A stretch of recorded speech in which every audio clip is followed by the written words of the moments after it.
Savoir et comprendre les plus récentes nouvelles qui nous touchent. Eh bien, Olivier, encore une fois, le président américain Donald Trump frappe et impose des tarifs au Canada. Des tarifs, oui, Donald Trump a imposé ça hier, a signé un décret, là, c'est 50% de droits de douane supplémentaires sur plusieurs produits canadiens. Et ça, c'est cité par le gouvernement américain en réponse au traitement discriminatoire du Canada sur les produits américains, pointant ainsi les conflits commerciaux sur les produits laitiers, l'alcool et l'automobile. En fait, pourquoi, là, plus précisément, c'est que Washington a reproché à Ottawa d'appliquer, depuis avril 2025, on le sait, un tarif de 25% sur les véhicules américains qui ne bénéficient pas, en fait, avec ces tarifs de 25%-là, du traitement préférentiel prévu par l'ACUM, qui est l'accord Canada-États-Unis-Mexique. Donc, les produits qui sont appliqués sur certains trucs, ça peut être varié de bâtons de hockey, de bière, de whisky. On peut aller aussi dans des produits laitiers, parfums, cosmétiques. Écoutez, on parle de 550 produits qui sont visés par ces nouveaux tarifs-là. Même les décos de Noël. Les décos de Noël. Donc, on veut vraiment... Noël, là. Ça, c'est chiant. Ouais, et là, Forbes, en fait, vous savez, est-ce que ça, c'est une menace? En fait, c'est de savoir s'il va réellement le faire, parce que ça serait applicable dans un mois, d'accord? Mais là, on le sait, selon le magazine Forbes, en date de juillet 2025, Trump a déjà reculé 28 fois sur des menaces tarifaires. Juste au Canada, là, sur une douzaine de menaces, c'est déjà, depuis 2024, oui, on a environ 6 ou 7 reculs. Soit des pauses, ou du moins des réductions, abandons, bref, des modifications. Donc, à voir si réellement ça va être fait, mais c'est quand même inquiétant. Je le cacherai pas. C'est sûr que lorsqu'on a vu ça au cours des dernières heures, on s'est dit, bon, ça y est, ça recommence encore. Et quand tu regardes la liste de produits là, qui sont très, très, très variés, tu l'as dit, on essaie de trouver un peu le fil conducteur. Là, pourquoi tel produit est visé, pourquoi tel ne l'est pas. Des fois, on a l'impression que le président a un bandeau sur les yeux, puis il joue au jeu de l'âne, là, avec la queue. Là, il ça va être ça. Ça va être ça. Je retiens quand même dans la liste les produits laitiers. Ça, c'est un message très clair que le président américain veut envoyer pour la renégociation de l'ALENA en ce qui concerne la gestion de l'offre. Alors, le président envoie un message clair. Maintenant, quelques réflexions en lien avec ça. Ce qui fait mal dans ce cas-ci, c'est que même les produits qui étaient couverts par l'ACUM, cet accord de libre-échange nord-américain, sont visés. Et c'était pas le cas les autres fois. Maintenant, c'est du Trump tout craché. Il a fait ça toute sa vie. C'est-à-dire menacer, mettre le gun sur la tempe de quelqu'un, lui donne un délai, c'est-à-dire dans ce cas-ci, c'est 1 mois, pour essayer d'avoir un rapport de force dans la négociation. Si vous avez lu The Art of the Deal, là, c'est ça. Là. Au moins, il y a le mérite d'être constant, c'est-à-dire qu'il a toujours fait des affaires de cette façon-là, le président. Dans ce cas-ci, il se base encore sur une vieille loi de 1930 qui fait référence à la concurrence déloyale d'un autre pays. Mais je veux dire, on a une concurrence déloyale assez large, merci. Et dans les raisons aussi, c'est un peu comme l'intimidateur dans la cour d'école, là, tu sais. Que là, il sac une volée à quelqu'un, puis là, il faut que la personne reste à terre, puis tu sais, faut pas que tu répliques. Ce que Trump dit, il y a juste 2 pays qui ont osé répliquer, le Canada et la Chine. Puis le Canada est menaçant. Oui. Mais là, que va faire Mark Carney? Parce que, souvenez-vous qu'il s'est fait élire sous cette promesse-là, là, notre PDG du Canada. Là. C'est lui là qui était capable de gérer le Donald de l'autre côté de la frontière. Là. C'est pas Poilievre. Non. C'était lui. Il y avait juste lui qui avait le CV bien garni pour pouvoir composer avec les sautes d'humeur du président américain. Vous voyez ce que ça donne? Êtes-vous réellement satisfait? On comprend que Carney a multiplié les voyages à l'étranger pour tisser de nouveaux partenariats et la réponse du Canada en termes de déclaration est teintée de ça, notamment. Ottawa a dénoncé une violation directe de l'accord de libre-échange. Carney a affirmé que les relations commerciales avec les États-Unis sont durablement transformées et veut poursuivre quand même les négociations dans les prochaines semaines. J'ai quand même hâte de voir, puis ce sera intéressant aujourd'hui, c'est le Conseil de la Fédération là, à Charlottetown, sur l'île du Prince-Édouard. Est-ce que tout le monde va chanter à l'unisson? Parce que souvenez-vous de Doug Ford, premier ministre ontarien. Lui, il est émotif, là. Oui. C'est un sanguin, là. T'sais, lui, souvenez-vous, là, lui, il était prêt à fermer le breaker, là, puis à ne plus alimenter les Américains en électricité. Ça avait pas plu à Trump, qui avait vraiment sorti de ses gonds, à imposer une autre menace, et finalement, Ford avait reculé dans ce cas-ci. Ford, lui, ce qu'il a dit essentiellement dans sa réaction, c'est qu'on devrait imposer des tarifs dollar pour dollar, coup pour coup. C'était un peu la stratégie de Justin Trudeau. Or, avec du recul, il faut quand même s'apercevoir que même si Justin, lui, il saute sur lui-même puis il tournoie avec Katy Perry, lui, c'était la stratégie parfaite. Tu me frappes, tu me donnes un coup, je te donne un coup. On répliquait, là, tarif pour tarif. Et là, cette réaction-là avait été quand même un peu dénoncée par certains qui disaient, ben là, on va-tu piquer l'ours qui dort? Est-ce que réellement, présentement, avec Mark Carney puis son approche là, de courbette, là, est-ce que c'est réellement mieux? Pas convaincu. Jusqu'à date, pas convaincu du tout. Du tout. Et là, ben, ça aura quand même des conséquences pour certaines industries. Je lisais ce matin pour toute l'industrie du meuble, là. Aïe, aïe. C'était déjà dur pour cette industrie. C'était déjà dur pour l'industrie du meuble, t'as entièrement raison.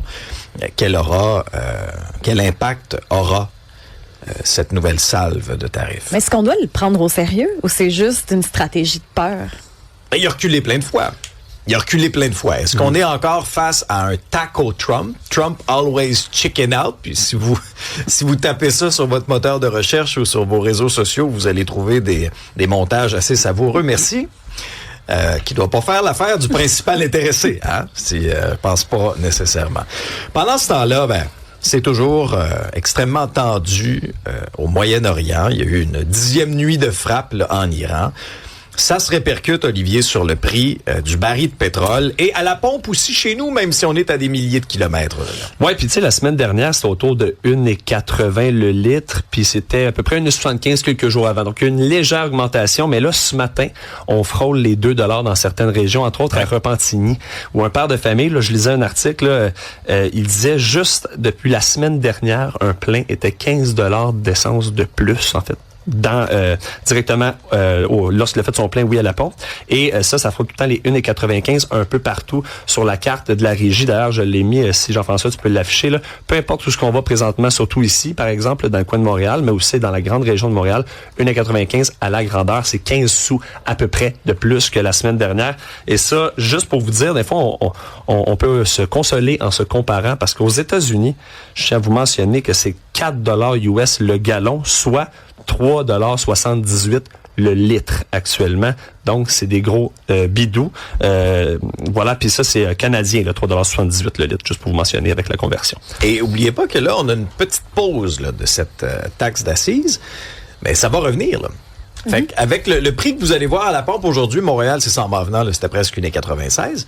Mais là, dans quelques semaines, si c'est pas réglé de l'autre bord, là, faites plus 10, là. Plus 10, plus 15. Assez rapidement, on va se retrouver encore en territoire là, au-delà du fameux 2 $ là, le litre. Un pilote a perdu la vie à Victoriaville. Oui, triste nouvelle, c'était hier soir autour de 18h30 dans le coin de Victoriaville. C'est un pilote d'un aéronef, oui, qui est décédé. Il y a eu un accident tout simplement et il est resté coincé à la barre de son appareil et l'appareil a pris en feu. Donc, malheureusement, lorsque les autorités sont arrivées sur les lieux, son décès a été constaté immédiatement. Ça, c'était le porte-parole de la Sûreté du Québec qui nous affirme ça, Louis-Philippe Ruel. Une noyade, cette fois c'est en Haute-Gaspésie, décidément, là, cette séquence sombre se poursuit. Oui, en effet, puis ça, c'est déjà une 43e noyade non officiellement présumé. En fait, là, cette année, en date du 20 juillet, contre 40 au même moment l'an dernier. Donc, on s'en va pas dans la bonne direction. C'est un immigrant philippin et père de famille de 3 enfants, âgé de 38 ans, oui, ce père-là, qui a été englouti dans les eaux du fleuve Saint-Laurent jeudi dernier. Là, on vient de le découvrir, on vient de savoir l'histoire, qui pêchait, en fait, en tentant de sauver un Montréalais qui pêchait en Haute-Gaspésie. Dobel Retuta, qui est un passionné de pêche, allait souvent dans cette région-là, et aurait plongé à l'eau pour secourir Pépito Junior Labador, un Montréalais de 45 ans, qui est emporté par la marée alors qu'il se trouvait sur des rochers pour pêcher. On suppose que la marée a dû monter et a été emportée par le courant. Ça, Dobel Reduta, la victime, l'homme décédé dans la situation noyée, en fait, est père de 3 enfants de 4, 8 et 14 ans. Donc, aurait sacrifié sa vie pour tenter de retrouver l'autre homme, qui n'est toujours pas retrouvé. Lundi dernier, il y a eu des conditions météorologiques qui ont dû faire en sorte qu'on a cessé toute recherche. Donc, ça commence à tarder tranquillement. Là, on parle de jeudi dernier, ce cas de noyade-là. Donc, on aurait supposément une 44e noyade lorsqu'on va enfin savoir le cas de Pepito Junior Labrador, l'homme que Dobel Reduta a tenté de sauver. Vous vous souvenez du bon Mohamed Bekali, là? Hein? Cet individu qui vraiment parle aux femmes au Québec avec beaucoup de respect. Hein, il se filmait puis il écœurait les policiers. Puis il y avait une séquence qui avait fait le tour du web qui était devenue virale. Là. Il insultait les policières. 101. Des propos misogynes, c'était terrible. Ben là, il se fait un petit peu rattraper par la justice, le bon Mohamed. Oui, il a été arrêté, puis on va en parler un peu plus tard à 7h, si je me trompe pas, avec notre invité, là. Mais oui, il va faire face à 3... Exactement, Roger Ferland. Il va faire face à 3 chefs d'accusation.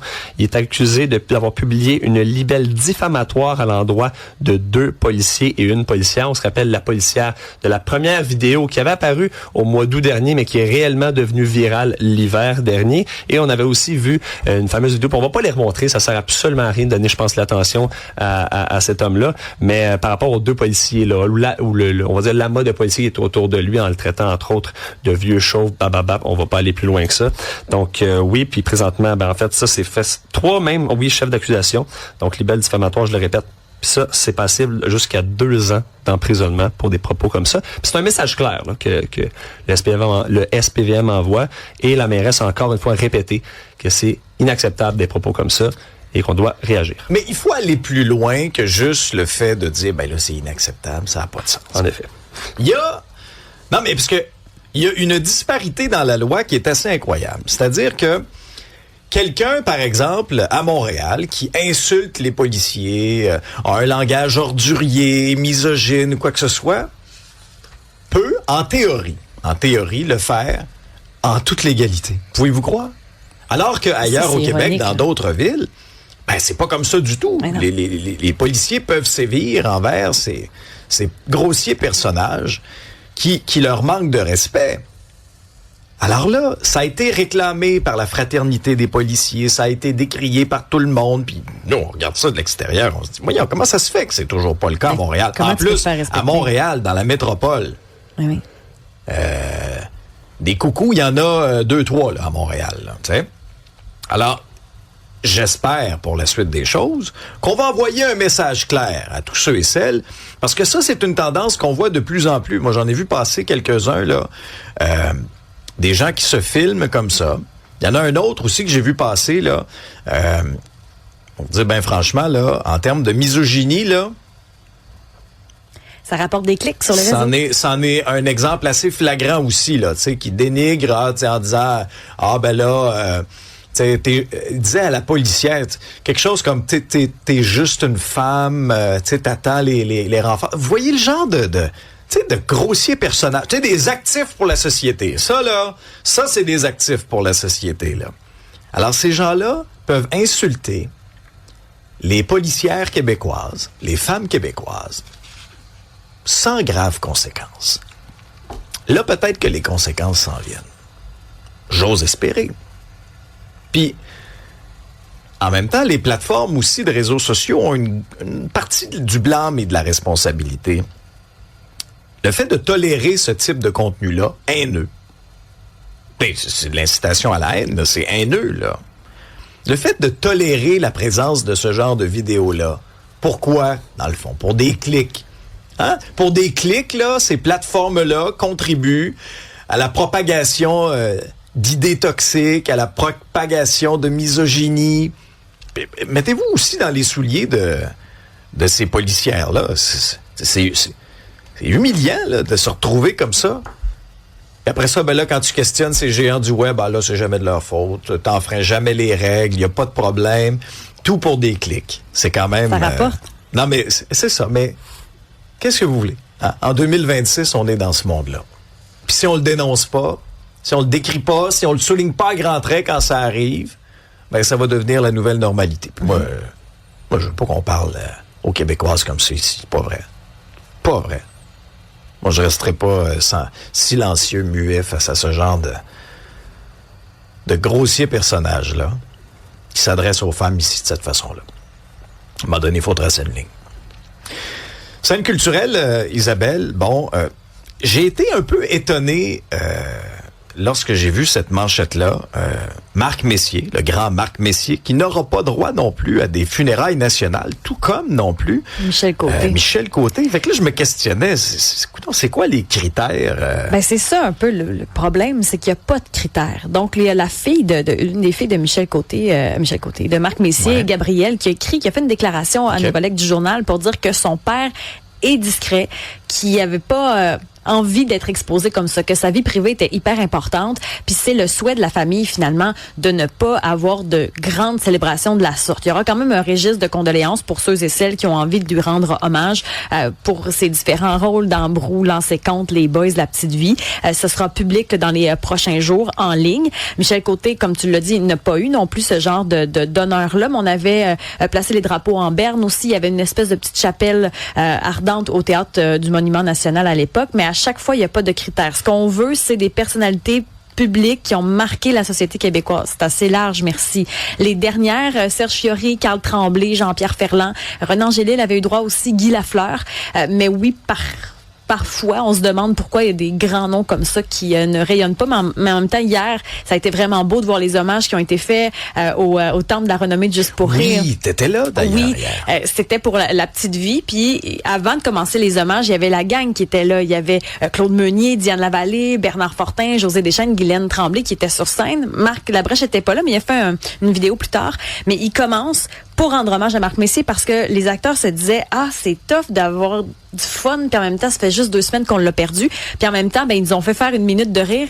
Ils ont fait un montage des meilleurs moments de rire. Au lieu d'une minute de silence? Oui, c'était vraiment drôle. Puis Claude Meunier aussi a pris la parole pendant plusieurs minutes, un bon 3-4 minutes. Il y a eu ovation debout, je dirais, 3-4 minutes aussi. Ça donnait comme suit quand il a parlé de son interprétation du personnage de Régent. Je vais vous dire une chose, quand Marc jouait Régent, il faisait pas juste les répliques de Régent, il devenait Régent. Il était habité par Régent. L'habité, c'est pas quelque chose, il était habité par Régent. Il manquait la fin. Mais bref, ça a été vraiment agréable hier. Je vous en reparlerai d'ailleurs de La Petite Vie parce qu'il y a eu d'autres bons moments, mais disons que cet événement-là arrivait bien pour essayer de penser nos plaies ou je ne sais trop vivre ça en communauté. Finalement, ce départ-là qui nous attriste encore 2 semaines plus tard. Tu sais, Régent parlait de lui à 3e personne. Mais ça, probablement que ça a popularisé cette façon de faire, là. T'sais. Fait qu'elle a bien aimé ça hier soir. Hein? Elle a bien aimé ça. Elle a bien aimé ça. Elle a trouvé que c'était long. Ah oui? Parce que c'est 2 émissions de télévision, hein? Fait qu'elle s'est couchée tard. Fait qu'elle s'est couchée très tard. Elle n'a pas beaucoup dormi. Fait qu'elle a l'air un peu poquée. Fait qu'elle va être un peu fragile aujourd'hui. Fait qu'elle va ricaner un peu plus.